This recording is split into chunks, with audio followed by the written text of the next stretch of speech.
मित्रों नमस्कार। आज मैं आपके सामने एक कुंडली लेकर उपस्थित हुआ हूं। यह कुंडली व्यवहारी, तहसील व्यवहारी, जिला शहडोल, मध्य प्रदेश के एक निवासी सज्जन व्यक्ति की कुंडली है, जिनकी जन्मतिथि 4 सितंबर 1976 है। समय 8:15 सुबह। स्थान व्यवहारी। मित्रों, इनके जन्मांक चक्र को देखिए। कन्या लग्न की कुंडली है। कन्या लग्न अर्थात अग्नि तत्वी नहीं, भूमि तत्वी राशि है। भूमि तत्वी राशि है और राशि स्वामी लग्नेश बुध स्वयं लग्न में ही उपस्थित है, जो कि 13 अंश 14 कला पर है। मित्रों, लग्नेश लग्न में हो तो जातक यशस्वी, बुद्धिजीवी, ज्ञानी, धनवान होता है। साथ ही शुक्र भाग्येश होकर के लग्न में बैठे हैं। केंद्र में केंद्र त्रिकोण योग, ये केंद्र त्रिकोण योग बना रहा है। और लक्ष्मी नारायण योग, बुध को नारायण की संज्ञा दी गई है। और शुक्र लक्ष्मी, यहां पर लक्ष्मी नारायण योग। यद्यपि शुक्र नीच राशि में है, किंतु बुध स्वराशि में 13 अंश युवा अवस्था में है, तो शुक्र का नीचत्व भंग हो जाएगा। अब मंगल भी है साथ में, जो शत्रुग्रही है और तृतीयेश है। देखने वाली बात है कि जातक के बड़े भाई होंगे नहीं, और हो तो ना के बराबर। जातक स्वयं ही अपने आप में बड़े भाई का दायित्व निभाएगा। द्वितीय भाव का स्वामी शुक्र लग्न में है। जातक धनवान, भाग्यशाली, जन्मजात भाग्यशाली होगा, क्योंकि भाग्य का स्वामी भाग्येश लग्न में है और धन भाव का स्वामी लग्न में है। अब मित्रों आते हैं चतुर्थ भाव। सुख, सुखेश गुरु त्रिकोण, त्रिकोण में 9 भाव में है। यहां पर गुरु कारक हो जाते हैं, किंतु शत्रु राशि में तात्कालिक शत्रुता में बैठकर अतिशत्रु हो गए। यद्यपि इस कुंडली में सर्वाधिक राजकारक योग कारक ग्रह गुरु ही है, किंतु शत्रुग्रही है। यहां पर गुरु का फल कुछ कम मिलेगा। जातक के चतुर्थेश भाग्य भाव में है। भाग्येश लग्न में है, नीच राशि के है। भाग्य का साथ ना मिलना, चतुर्थेश माता का सुख प्राप्त ना होना। यहां पर चंद्रमा दिग्बली है। चंद्रमा का दिग्बली होना अति श्रेष्ठ है। शुक्ल पक्ष की एकादशी का जन्म है, लेकिन चंद्रमा केवल ध्रुव योग से पीड़ित है। जातक को मानसिक बेचैनी सदैव रहेगी। पंचम भाव का स्वामी शनि लाभ भाव में है। लाभेश चंद्रमा मृत अवस्था में पची। यहां पर 9 धनु राशि, कैसी राशि? विषम राशि। विषम राशि में ग्रह 0 से 6 अंश तक बालावस्था में, 6 अंश से 12 अंश तक कुमार अवस्था में 12 से 18 अंश तक, युवा अवस्था में 18 से 24 अंश तक, वृद्धावस्था में और 24 अंश से ऊपर मृत अवस्था में। देखिए जातक की कुंडली में चंद्रमा मृत अवस्था में है, लाभेश होकर चतुर्थ भाव में बैठा है, चतुर्थ भाव को भी नुकसान कर रहा है और लाभ भी नहीं करा रहा है। लाभ भाव में पंचम भाव का स्वामी बैठकर अपने ही घर को देख रहा है। जातक को यहाँ पर शनि की कृपा से संतति और ज्ञान शिक्षा प्राप्त होगी। षष्ठेश भी लाभ भाव में है। मित्रों, सप्तम भाव ये है, जातक का मुख्य प्रश्न था व्यापार या नौकरी।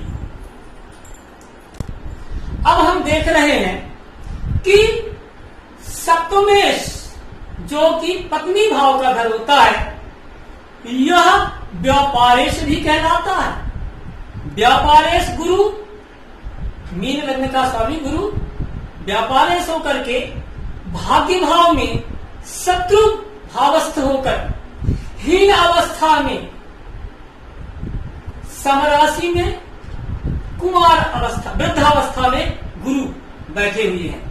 यद्यपि गुरु का वृद्ध होना अच्छा है, किंतु शत्रु नहीं होने पर व्यापार ये किसका करें?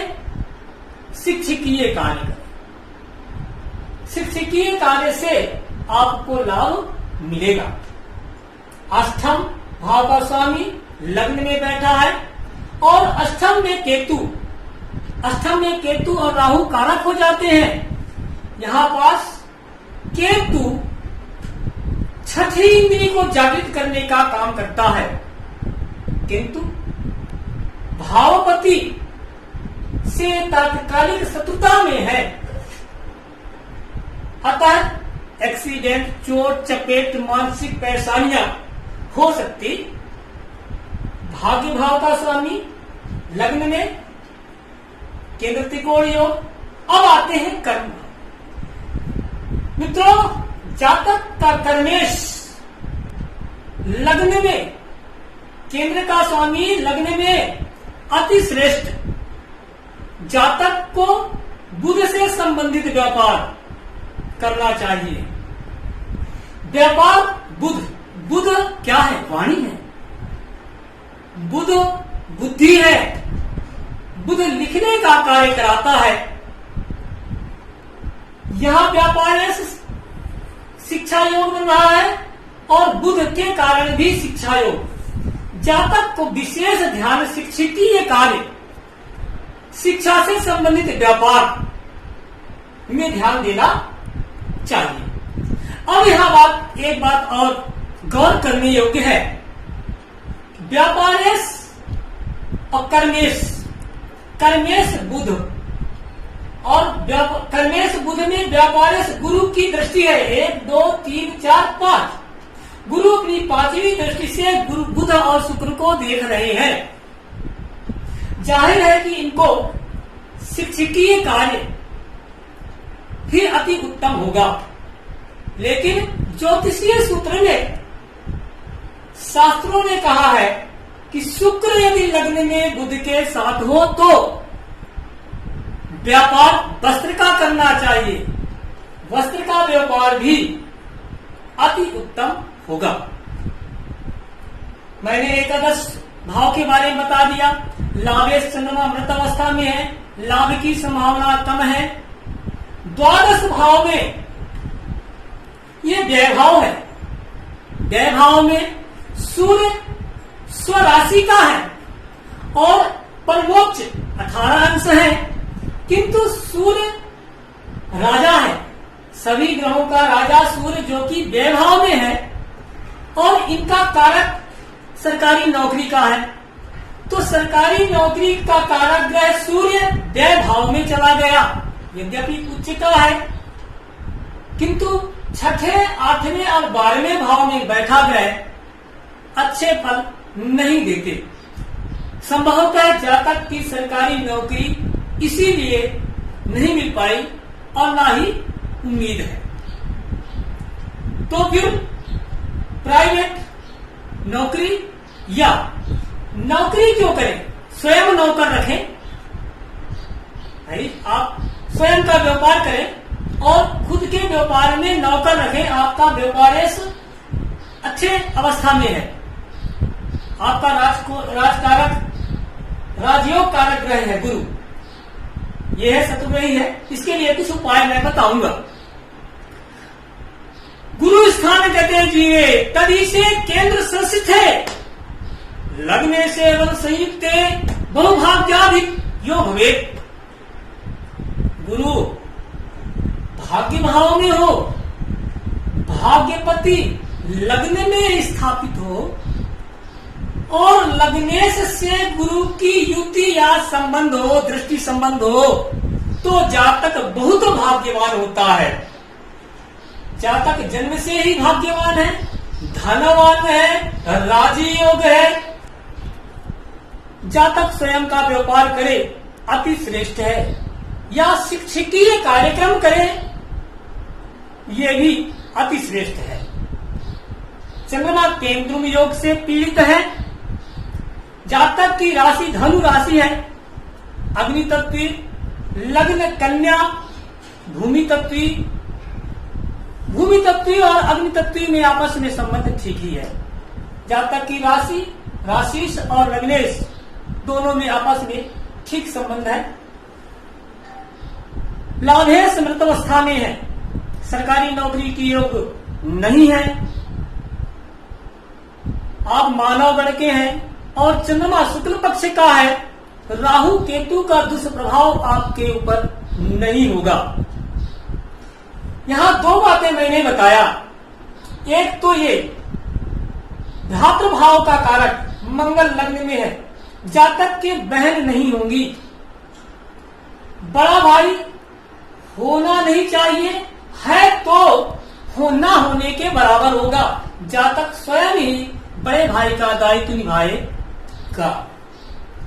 चौथे भाव में चंद्रमा मृतावस्था में दिग्बली होते हुए भी मृतावस्था में केंद्रुम योग से पीड़ित, सुखों की कमी, माता के सुखों की कमी होगी। जातक का भाग्येश शुक्र, शास्त्रों में लिखा है कि भाग्येश शुक्र हो तो 52वें वर्ष में भाग्योदय होता है। यद्यपि मैंने अपने अनुभव के आधार पर देखा कि शुक्र अगर भाग्येश है तो 25वें 26वें वर्ष भाग्योदय हो जाता है। भाग्योदय का तात्पर्य लोग सरकारी नौकरी से लेते हैं। भाग्योदय का तात्पर्य ऐसा नहीं है। भाग्योदय मतलब समाज में हम जाने जाएं, हम कुछ अच्छे कार्य करें, समाज हमको जाने, हमारे पास सब कुछ हो जाए, हमारे भाग्य की सारी चीजें हमको प्राप्त हो जाए। अनिवार्य नहीं है नौकरी।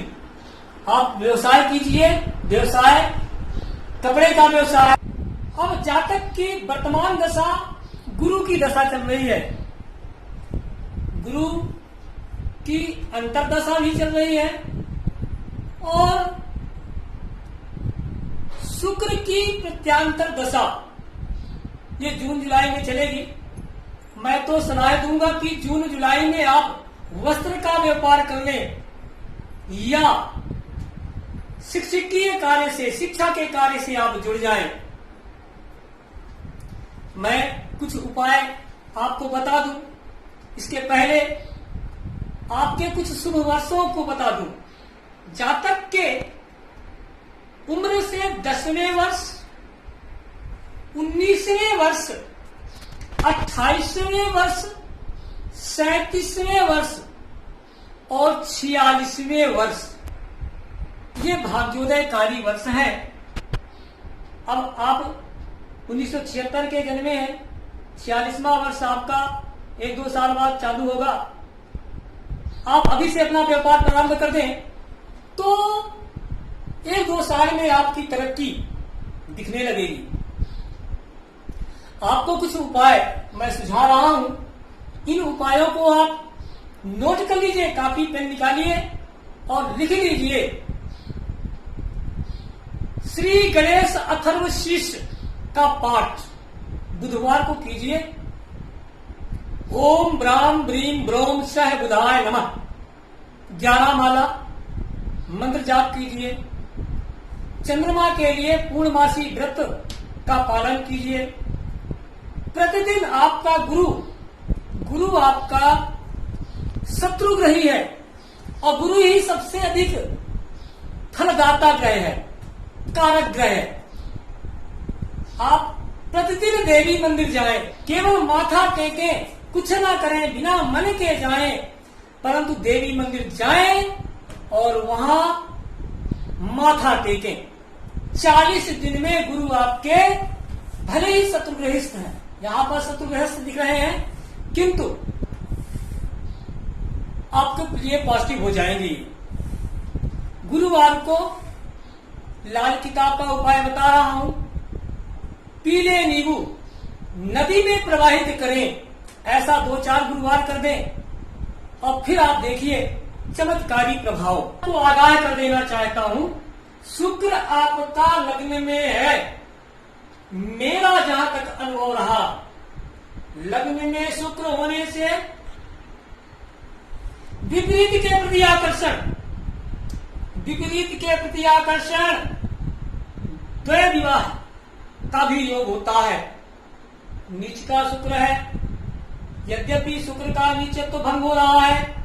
बुध स्वराशि का युवा अवस्था में 13 अंश के हैं, तो मंगल की शत्रुता और सूर्य का नीचत्व दोनों ही भंग कर देंगे लग्न में बुध बैठकर।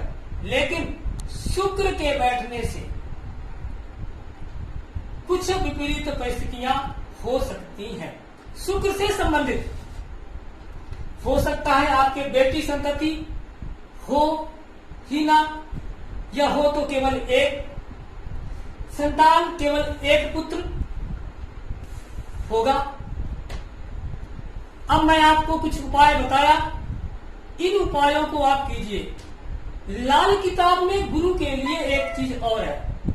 यदि स्वर्ण मुद्रिका है आप छोटी उंगली में, मैं जानता हूं गुरु की उंगली ये है, देखने वाले कह सकते हैं मैं लाल किताब का उपाय बता रहा हूं कि छोटी उंगली में बिना जोड़ की छल्ले को पहन ले, सोने की अंगूठी को, तो गुरु का पॉजिटिव रिजल्ट आपको आना प्रारंभ हो जाएगा।